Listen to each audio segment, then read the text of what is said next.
આજે આપણે કેન્દ્રાનુરાગી વિસ્થાપન પ્રક્રિયાનો અવકાશ રસાયણ દ્રષ્ટિકોણ જોઈશું. અવકાશ રસાયણ એટલે ઇંગ્લિશમાં આપણે એને સ્ટીરિયો કેમેસ્ટ્રી તરીકે ઓળખીએ છીએ. કેમેસ્ટ્રીની એક અગત્યની શાખા છે જેને એક જ વિડીયોમાં સમજવું મુશ્કેલ છે, પણ આપણે અહીં આગળ પ્રયત્ન કર્યો છે એને સારી રીતે સમજાવવાનો. તો આજે આપણે સ્ટીરિયો કેમેસ્ટ્રી જોઈશું, જેમાં પ્રકાશ ક્રિયાશીલતા, રિટેન્શન એટલે ધારણ, ઇન્વર્ઝન વ્યુત્ક્રમણ અને રેસેમીકરણ જેવી જુદી જુદી સંકલ્પનાઓને પહેલા સમજીશું. પહેલો પોઈન્ટ જોઈએ આપણે પ્રકાશ ક્રિયાશીલતા, જેને ઓપ્ટિકલ આઇસોમર તરીકે પણ ઓળખીએ છીએ આપણે. એને સમજવા માટે પહેલા જોઈશું સમતલીય ધ્રુવીભૂત પ્રકાશ. તો સમતલીય ધ્રુવીભૂત પ્રકાશ એટલે શું કે ઘરમાં તમે જે લાઇટ એટલે કે ટ્યુબ લાઇટ કે બલ્બ ચાલુ કરીએ એટલે એનો પ્રકાશ બધી દિશામાં ફેલાય છે, ચારે બાજુ. એને આપણે સામાન્ય પ્રકાશ તરીકે ઓળખીએ છીએ.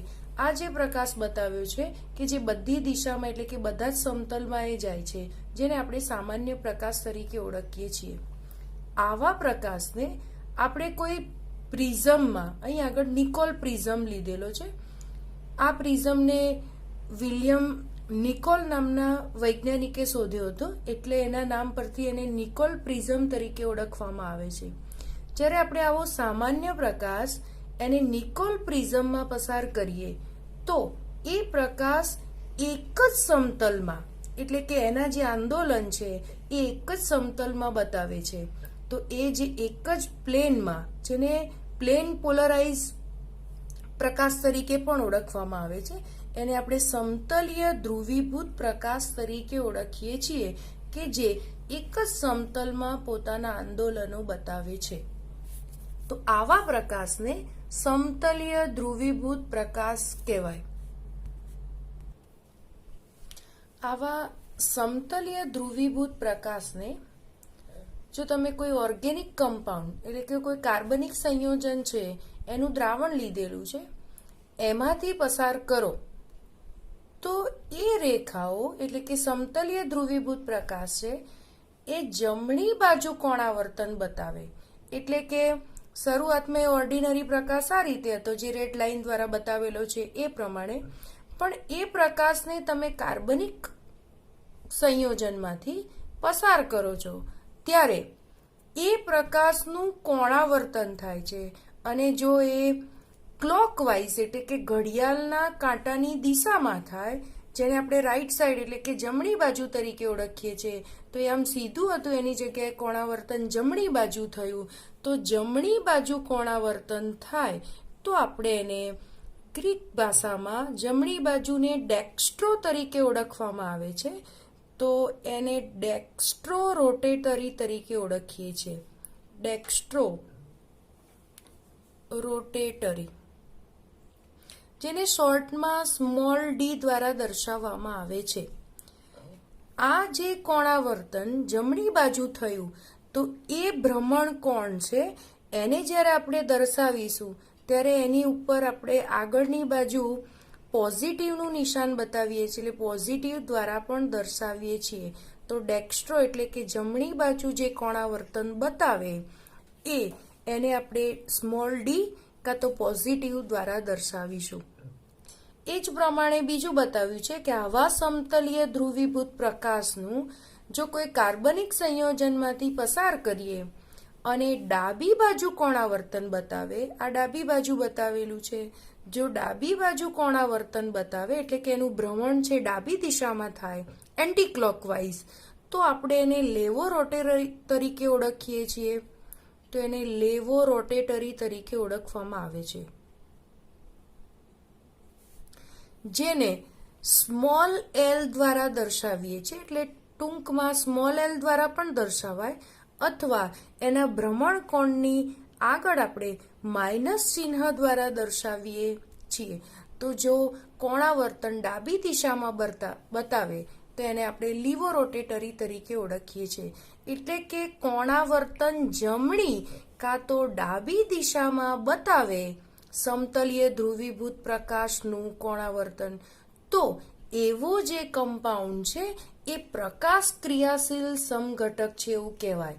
તો આપણે એના પરથી કહી શકીશું કે જો એ ભ્રમણ બતાવે તો એને આપણે પ્રકાશ ક્રિયાશીલ સમઘટક તરીકે ઓળખીશું. પણ જો તમે ત્રીજી ફિગર જુઓ કે જે સમતલીય ધ્રુવીભૂત પ્રકાશ છે એને જ્યારે આપણે કોઈ ઓર્ગેનિક કમ્પાઉન્ડમાંથી પસાર કરીશું ત્યારે એ ઓર્ગેનિક કમ્પાઉન્ડમાંથી પસાર થઈને આપણને પ્લેન પોલરાઇઝ જ બતાવે છે, એટલે કે એવો ને એવો સમતલીય ધ્રુવીભૂત પ્રકાશ જ બતાવે છે. એની ડાબી કે જમણી બાજુ કોણાવર્તન થતું નથી, એટલે કે એનું કશું જ નથી થતું, એઝ ઇટ ઇઝ રહે છે. તો પછી એ પ્રકાશ અક્રિયાશીલ પદાર્થ કહેવાય.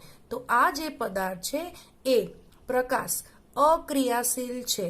પણ જો એ પોઝિટિવ કે નેગેટિવ બતાવે છે કોણાવર્તન, તો આપણે એ બંનેને પ્રકાશ ક્રિયાશીલ પદાર્થ તરીકે ઓળખીએ છીએ. તો પ્રકાશ ક્રિયાશીલ કાં તો પોઝિટિવ હશે કાં તો નેગેટિવ ભ્રમણ બતાવતો હોય એને આપણે પ્રકાશ ક્રિયાશીલ તરીકે સમઘટક તરીકે ઓળખીશું. પ્રકાશ ક્રિયાશીલતાની વ્યાખ્યા જોઈએ.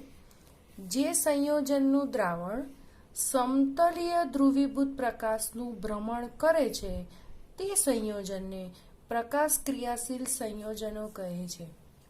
આ જે સમતલીય ધ્રુવીભૂત પ્રકાશના ભ્રમણ કોણનું જો માપન કરવું હોય તો આપણે પોલારીમીટર નામનું સાધન છે એના વડે એનું માપન કરવામાં આવે છે. ડેક્સ્ટ્રો છે કે લીવો એ આપણે જે જોઈએ છીએ અથવા પોઝિટિવ છે કે નેગેટિવ એ પોલારીમીટર નામના સાધન વડે આપણે એનું માપન કરીએ છીએ. અસંમિત અણુ અને કિરાલ કાર્બન જોઈએ. પહેલા સંમિત અણુ જોઈએ. સંમિત અણુ એટલે શું? તો તમે કોઈ બોલ લો અને એ બોલને તમે જો વચ્ચેથી એના બે ટુકડા કરો તો એ બંને બાજુ એ સમાન બનશે, એટલે કે સરખા ભાગ થાય છે. તો એવો અણુ સંમિત અણુ કહેવાય. જો તમે કોઈ ચમચી લો અને ચમચીને તમે બે સરખા ભાગ કરો તો બંને ભાગ તમને સરખા જોવા મળે છે, તો એ પણ સંમિત કહેવાશે. તમે આલ્ફાબેટિક અક્ષર એ લો તો એને પણ તમે વચ્ચેથી બે ભાગ કરો તો બંને ભાગ સરખા થશે. આલ્ફાબેટિક તમે એચ લો, આઈ લો, એમ લો, તો આ બધા જે આલ્ફાબેટિક વર્ડ્સ છે એ બધા જેને બે સરખા ભાગ કરીએ તો બંને ભાગ સરખા થાય છે. તો આ છે સંમિત અણુ કહેવાશે. પણ તમે આલ્ફાબેટિક બી લો કે તમે ડી લો કે પછી તમે પી લો, તો આ બધા એટલે કે એ, એચ, આઈ અને એમ સિવાયના કોઈ પણ આલ્ફાબેટિક વર્ડ્સ લો તો તમે એને બે સરખા ભાગમાં વહેંચી શકતા નથી. એનો મતલબ થયો કે અસંમિતિ ધરાવે છે, તો અસંમિત કહેવાય. એ જ પ્રમાણે તમે તમારો ડાબો અને જમણો હાથ લો. તમે આ રીતે હાથ લો અને તમારો તો બંને હાથ છે એ પણ એ સિમેટ્રી બતાવે છે, એટલે કે અસંમિત છે. જો તમે આવા અસંમિત અણુની વચ્ચે કોઈ મિરર ઇમેજ ઊભી કરો, એટલે કે વચ્ચે અરીસો ગોઠવી દો, આ તમે અરીસો ગોઠવી દીધો, તો તમારા ડાબા હાથનું પ્રતિબિંબ એ તમારો જમણો હાથ બતાવે છે અને જમણા હાથનું પ્રતિબિંબ છે તમારો ડાબો હાથ બતાવે છે. એટલે કે તમે આ વસ્તુ લો, મેઇન વસ્તુ, અને આ એનું પ્રતિબિંબ છે, તો વસ્તુ અને પ્રતિબિંબ બંને એકબીજા ઉપર બંધ બેસતા, તમે આ જ હાથને ઉઠાવીને અહીંયા સીધો જ મૂકવા જાઓ તો એના ઉપર બંધ બેસતો ગોઠવી શકાતો નથી. તો એના ઉપર બંધ બેસતું ગોઠવી શકાશે નહીં. તો એ રીતે તમે કહો તો પણ એને અસંમિત અણુ તરીકે ઓળખીશું. એ જ પ્રમાણે તમે બી લો કે બીના બે સરખા ભાગ કરો અને તમે એક ભાગને બીજા ભાગ ઉપર બેસાડો તો, અથવા એનું પ્રતિબિંબ લો તો એ પ્રતિબિંબ એના ઉપર બંધ બેસતું ગોઠવી શકાતું નથી. તો એ અસંમિત અણુ તરીકે ઓળખીએ છીએ કે વસ્તુ અને એનું પ્રતિબિંબને બંધ બેસતા એકબીજા ઉપર ગોઠવી શકાતા નથી. બીજું તમે જુઓ કે કિરાલ કાર્બન. કિરાલ કાર્બન તરીકે કોને ઓળખીએ છીએ? તો એવો કાર્બન કે જેની કાર્બનની આજુબાજુ 4 સંયોજકતા હોય છે, એમાંની એની 4 સંયોજકતા છે એ જુદા જુદા પરમાણુ કે પરમાણુ સમૂહ દ્વારા સંતોષાયેલી હોય. એટલે કે એક જગ્યાએ તમે પી લો તો અહીંયા આગળ ક્યુ, આર અને એસ, તો જુદા જુદા એની સાથે પરમાણુ કે પરમાણુ સમૂહ જોડાયેલા છે. તો એ વખતે જે કાર્બન છે એને અથવા અસમ કાર્બન, તો આવા કાર્બનને અસમ કાર્બન કહેવાય, અથવા એને અવકાશ કેન્દ્ર તરીકે પણ ઓળખીએ છીએ. તો ઉદાહરણ જોઈએ આપણે કે આપણી પાસે એક કાર્બન છે, એની સાથે એક CH3 જોડાયેલો છે, એક OH જોડાયેલો છે, એક H છે અને C2H5 એટલે કે ઇથાઇલ ગ્રુપ જોડાયેલું છે. તો આ કાર્બનની 4 સંયોજકતા તમે જુઓ કે જુદા જુદા સમૂહ જોડાયેલા છે. અહીં મિથાઇલ ગ્રુપ છે તો આ બાજુ ઇથાઇલ ગ્રુપ છે, અહીં H છે તો અહીં OH છે. તો 4 સંયોજકતા જુદા જુદા પરમાણુ વડે સંતોષાયેલી છે. તો એવા કાર્બનને કિરાલ કાર્બન અથવા અસમ કાર્બન તરીકે ઓળખીએ છીએ. તો આ કાર્બન જેને આપણે આવી રીતના ફૂદડીની નિશાની દ્વારા દર્શાવીએ છીએ. પ્રકાશ ક્રિયાશીલતા માટે એટલે કે 2 બાબતો જરૂરી થઈ. એક તો એની પાસે કિરાલ કાર્બન, ઓછામાં ઓછો એક કિરાલ કાર્બન હોવો જોઈએ, અને બીજું કે એ અણુ અસંમિત અણુ હોવો જોઈએ. કેટલાક ઉદાહરણ જોઈએ આપણે કે કાર્બન છે એની સાથે CHO ગ્રુપ જોડાયેલું છે, એક હાઇડ્રોજન છે OH અને CH2OH. તો આ કાર્બન છે કે જેની પાસે જુદા જુદા 4 સમૂહ છે, માટે કિરાલ કાર્બન છે એટલે પ્રકાશ ક્રિયાશીલ સમઘટક છે. બીજું ઉદાહરણ જોઈએ કે ક્યારેક આ રીતે પણ દર્શાવેલું હોય છે ફિશર પ્રક્ષેપના પ્રમાણે CH3, NH2, OH અને CH2CH3. વચ્ચે અહીં આગળ કાર્બન જ બતાવેલો છે જે અસમ કાર્બન છે, એની સાથે 4 જુદા સમૂહ છે, માટે અસંમિત અણુ થયો.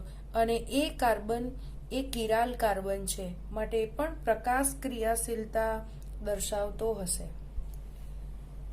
એક બીજું ઉદાહરણ લઈએ કે જેમાં NO2, NH2, CH3 અને CH3.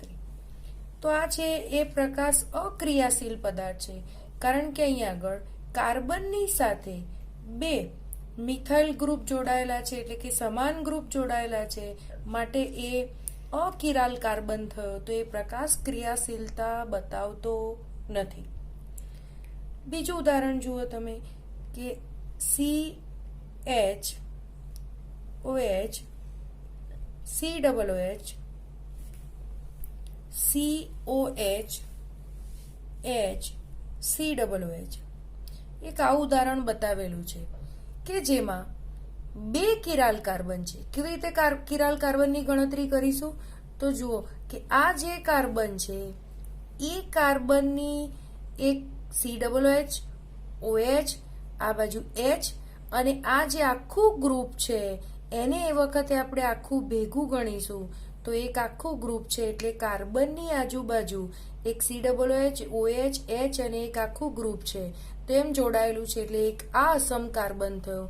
એ જ પ્રમાણે આ બીજો અસમ કાર્બન થયો. તો આ અસમ કાર્બન લઈએ ત્યારે એની આજુબાજુ H, OH, COOH અને એ વખતે આપણે આખું ગ્રુપ લઈશું તો એ પ્રમાણે આ કાર્બન અને આ કાર્બન બંને કિરાલ કાર્બન છે. તો આ જે સંયોજન છે એની અંદર બે કિરાલ કાર્બન આવેલા છે માટે એ પણ પ્રકાશ ક્રિયાશીલતાનો ગુણધર્મ દર્શાવે છે. તો આપણે જોયું કે ક્રિયાશીલતા માટે બે વસ્તુ જરૂરી છે. એક કિરાલ કાર્બન એટલે કે અસમ કાર્બન કે જેના ઉપર ચારે ચાર જુદા જુદા પરમાણુ કે પરમાણુ સમૂહ જોડાયેલા હોય એવો કાર્બન અને બીજું કે અસમિત અણુ હોવો જોઈએ. તો આવો કિરાલ કાર્બન હોય અથવા અસમિત અણુ હોય એને આપણે કિરાલિટીનો ગુણધર્મ ધરાવે છે એવું કહીએ. આગળ જોઈએ પ્રતિબિંબી સમઘટકો. ઇનેન્સિયોમર જે અણુના પ્રતિબિંબો પરસ્પર અધ્યારોપિત ન થઈ શકતા હોય એટલે કે એકબીજા ઉપર બંધ બેસતા ન ગોઠવી શકાતા હોય એવા અવકાશીય સમઘટકોને આપણે એકબીજાના ઇનેન્સિયોમર તરીકે ઓળખીએ છીએ. ઉદાહરણ જોઈએ કે CHO કાર્બન એની સાથે OH જોડાયેલો છે અને H CH2OH. તમે એની મિરર ઇમેજ લો એટલે કે વચ્ચે અરીસો ગોઠવો તો અરીસો ગોઠવતા એનું પ્રતિબિંબ પડશે. તો OH અહીં આગળ જમણી બાજુ છે પણ જો તમે એનું પ્રતિબિંબ પાડો તો તમને OH જે ડાબી દિશામાં જોવા મળે છે. અહીં H જે ડાબી બાજુ છે તમને અહીં આગળ જમણી બાજુ દિશામાં જોવા મળશે અને CHO ને CH2H એમના એમ જ જોવા મળે છે. તો આ વસ્તુ થયું અને આ એનું પ્રતિબિંબ થયું. તો બંને તમે આ પ્રતિબિંબને ઉચકીને જો તમે એના વસ્તુ ઉપર ગોઠવો તો તમને બંધ બેસતું ગોઠવી શકાતું નથી કારણ કે H આ બાજુ ડાબી દિશામાં છે જ્યારે H અહીં જમણી દિશામાં છે. OH આ બાજુ જમણી દિશામાં છે, OH અહીં ડાબી દિશામાં છે એટલે તમે એને ઉચકીને આ બાજુ મૂકશો તો બંધ બેસતું ગોઠવી શકાતું નથી. એના માટે આપણે અધ્યારોપિત શબ્દનો ઉપયોગ કરીએ છીએ કે અધ્યારોપિત ન થઈ શકે. તો એવા બંને સમઘટકોને આપણે એકબીજાના ઇનેન્સિયોમર તરીકે ઓળખીએ છીએ. એટલે એની પહેલી શરત થઈ કે એક તો બંધ બેસતા ગોઠવી શકાય નહીં. બીજું જોવાનું આપણે કે આવા જે સમઘટકો છે એને કિરાલ કાર્બન હોવો જોઈએ એની પાસે એટલે કે કિરાલિટીનો ગુણધર્મ ધરાવતો હોવો જોઈએ. કિરાલ કાર્બન હોવો જોઈએ. ઓછામાં ઓછો એક કિરાલ કાર્બન હોવો જોઈએ. તો એ કિરાલ કાર્બન આપણે જોઈએ કે અહીં આગળ કાર્બનની આજુબાજુ ચારે જુદા જુદા સમૂહ છે માટે એની પાસે એક કિરાલ કાર્બન છે. તો કિરાલ કાર્બન પણ છે અને એ ત્રીજું કે પોતાના વસ્તુ અને પ્રતિબિંબ હોવા જોઈએ. તો તમે અરીસો મૂક્યો છે તો આ જે સમઘટક છે એનો આ વસ્તુ અને પ્રતિબિંબની રીતે બંને વર્તે છે એટલે કે એકબીજાના મિરર ઇમેજ છે. તો આ ત્રણ બાબતો હોય તો આપણે એને એકબીજાના ઇનેન્સિયોમર તરીકે એટલે કે સમઘટકો તરીકે ઓળખીએ છીએ. જો કોઈ સમઘટકને n અસમ કાર્બન હોય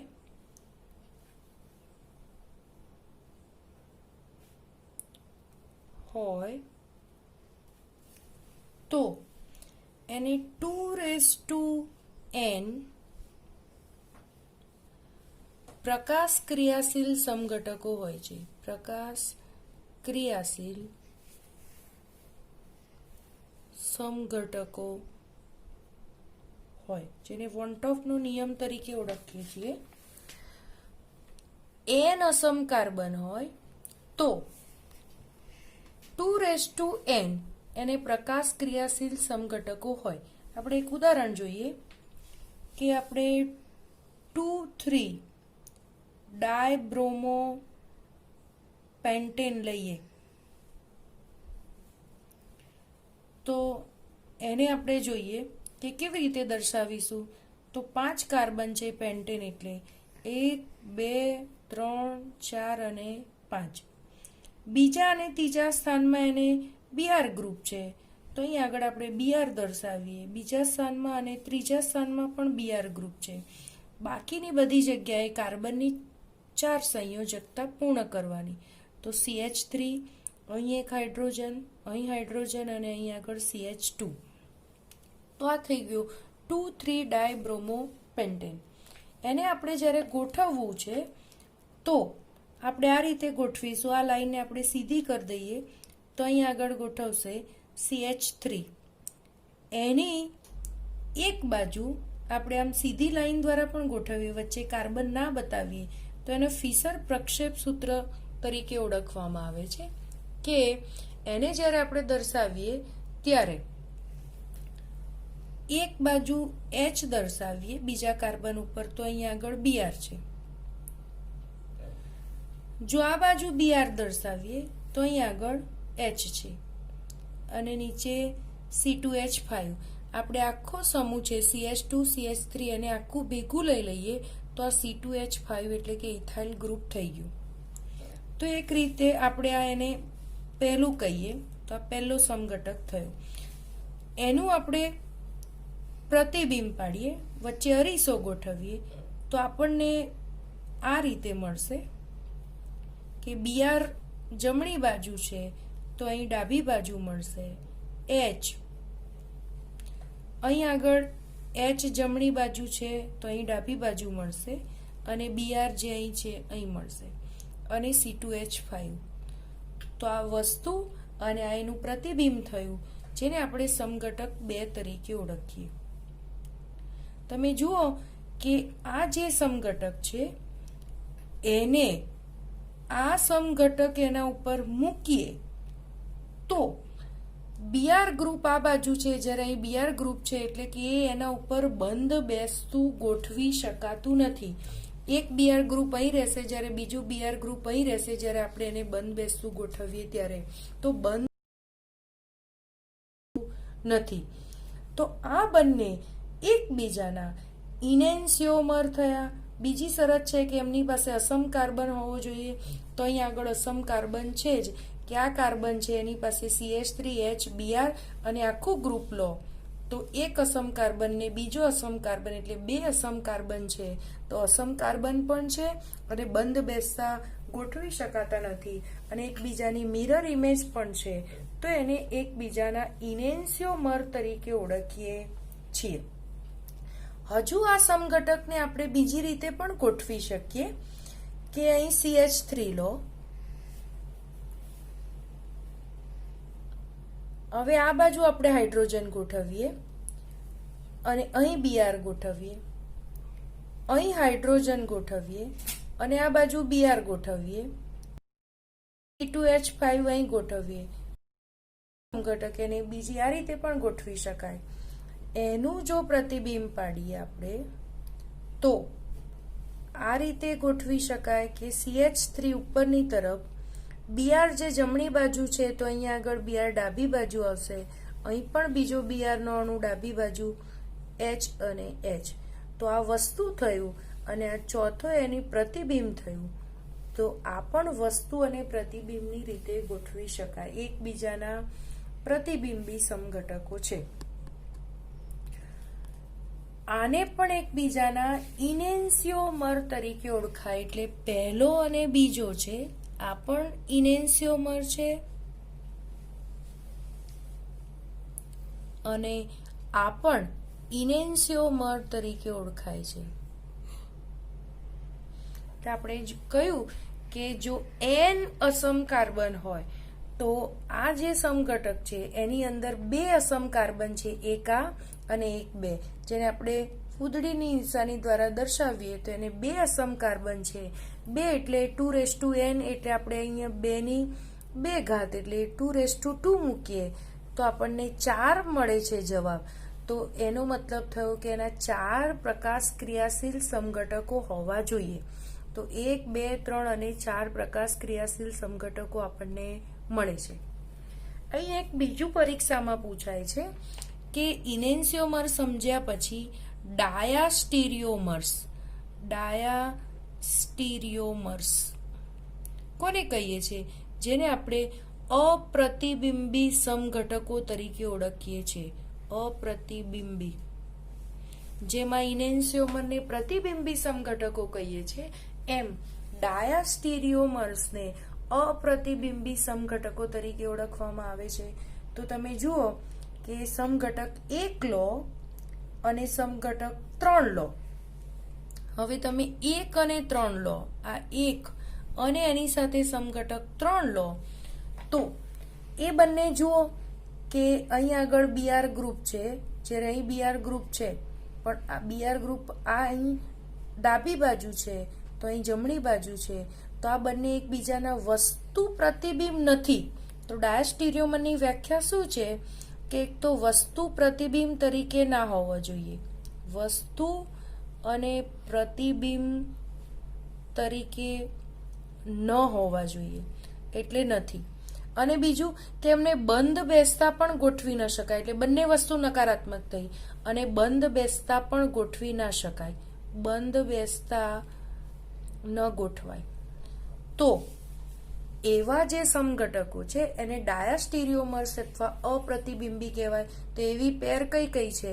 તો જુઓ તમે 1 અને 3, તો એ બંનેને એકબીજા ઉપર બંધ બેસતા ગોઠવી પણ નથી શકાતા અને બંને વસ્તુ અને પ્રતિબિંબ તરીકે પણ નથી. 1 અને 3 ની પેર. બીજું જોઈએ કે 1 અને 4 લો તમે, તો 1 સમઘટક અને આ 4 સમઘટક છે, તો બંને પણ એકબીજાના વસ્તુ અને પ્રતિબિંબ નથી, તેમજ એના ઉપર બંધ બેસતા પણ ગોઠવી શકાતા નથી. તો એ પણ 1 અને 4 પણ એકબીજાના ડાયાસ્ટીરિયોમર્સ છે. બીજું તમે જુઓ કે 2 અને 3 લો, તો 2 અને 3 પણ એકબીજાના ડાયાસ્ટીરિયોમર્સની પેર છે.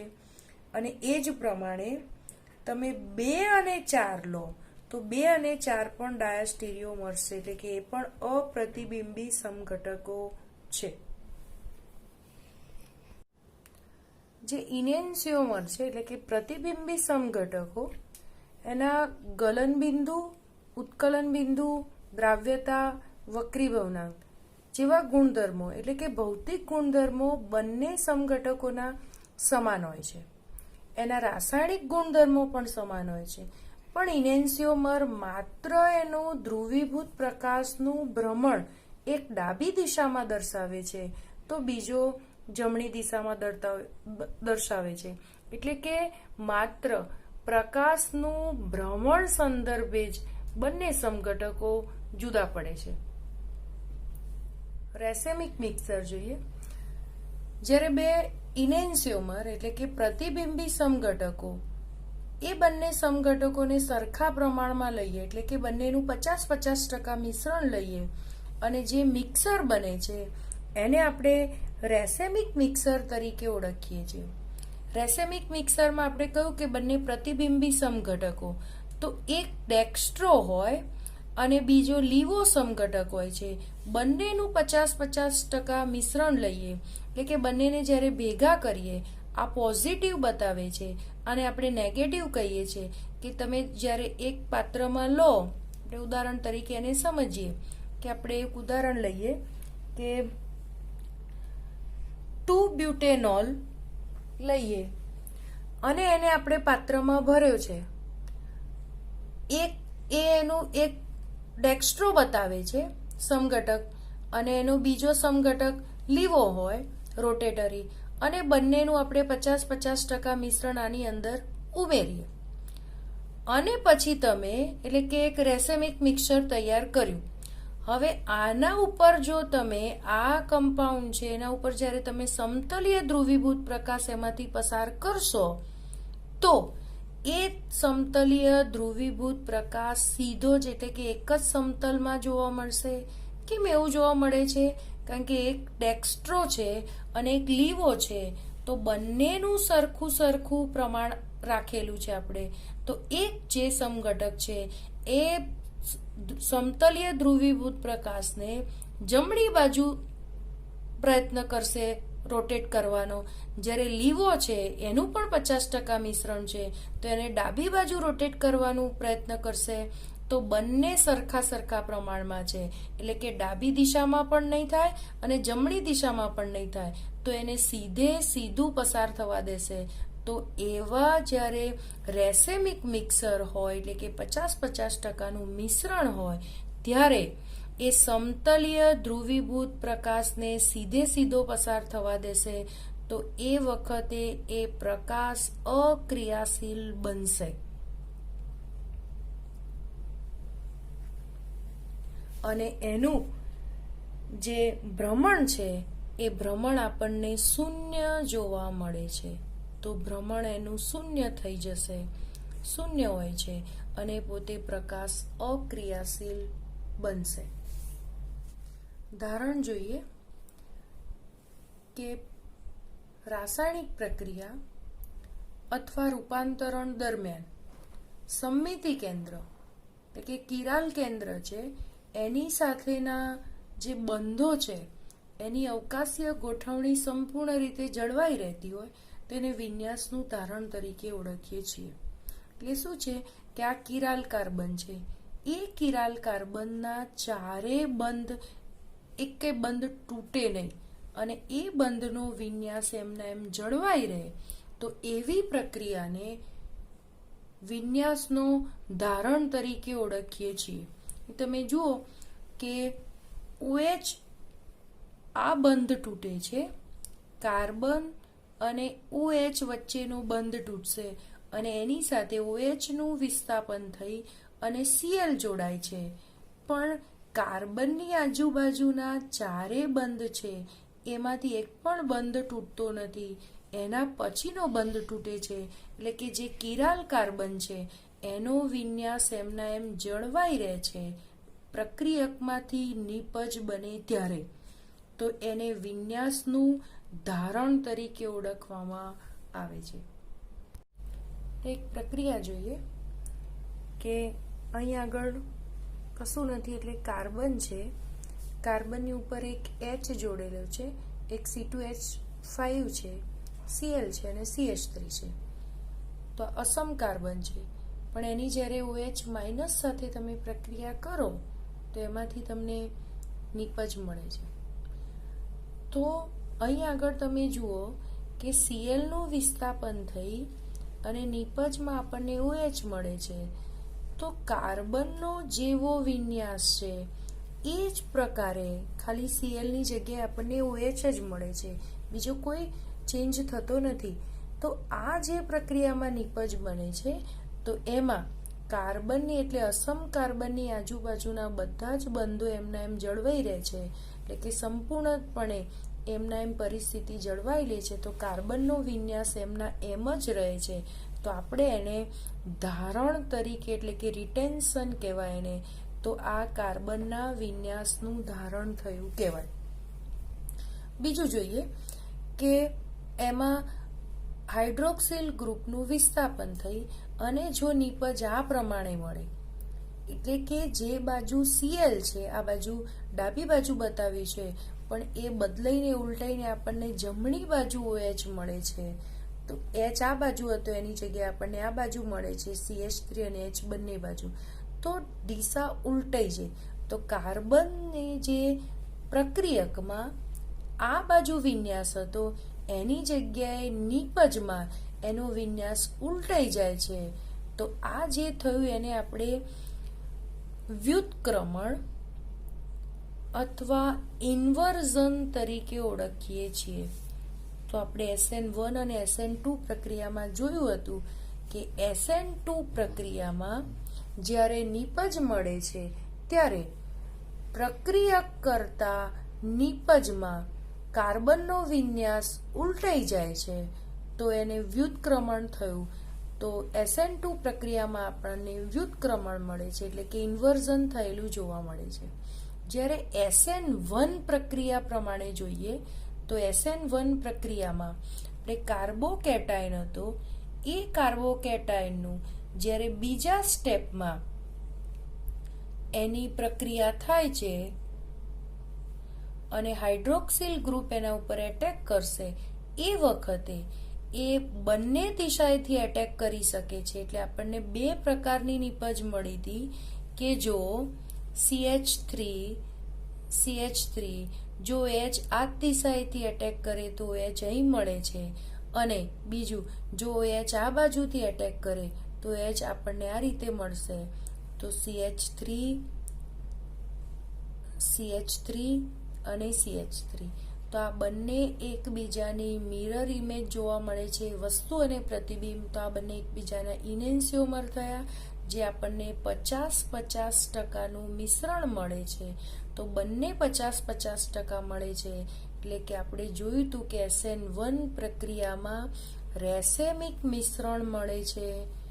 તો રેસેમિક મિશ્રણને કારણે બંને સમઘટકો એ પ્રકાશ અક્રિયાશીલ બનશે.